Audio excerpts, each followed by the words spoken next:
നമ്മൾ ഒരു literature festival രണ്ടാമത്തെ ദിവസത്തിലേക്ക് എത്തണം. അപ്പോൾ എന്താണ് ഇതിനെക്കുറിച്ച്? ലിറ്ററേച്ചർ ഫെസ്റ്റിവൽ ചന്ദ്രികയുടെ സ്റ്റാൾ ഇവിടെ ഒരുക്കിയതിൽ വലിയ സന്തോഷമുണ്ട്. ചരിത്രത്തിലേക്കും അതുപോലെ തന്നെ സമ്പന്നമായ ഒരു ഭൂതകാലത്തിലേക്കുമുള്ള ഒരു വിഴി തുറന്ന കാഴ്ചയാണ് ഇവിടെ കാണാൻ പറ്റിയത്.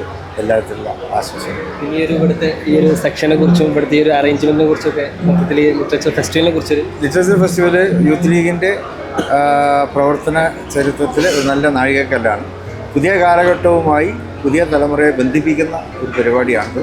എന്നാൽ അതേസമയത്തിൽ പഴയതിൻ്റെ ആ നന്മയെ ഒഴിവാക്കുന്നുമില്ല. പഴയതിൻ്റെ നന്മ നിലനിർത്തിക്കൊണ്ട് പുതിയ കാലഘട്ടത്തിൻ്റെ പരീക്ഷണങ്ങളെ തലമുറയ്ക്ക് പരിചയപ്പെടുത്തി കൊടുക്കുന്ന നല്ലൊരു സംഭവമാണ്.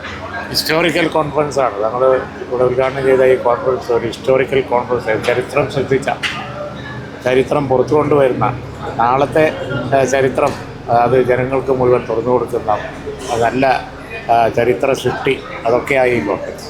ഇത് തുടർച്ച വേണം, അത് അവരാലോചിച്ചോളും. തുടർച്ച ആവശ്യമാവുന്ന തന്നെയാണ്. എത്രയോ കാര്യങ്ങൾ ഇനിയും പ്രദർശിപ്പിക്കാനുണ്ടല്ലോ. 2-3 ദിവസത്തിനുള്ളിൽ എല്ലാം കഴിയുന്നില്ല. തുടക്കമല്ലേ? തുടർച്ച ഉണ്ടാവും.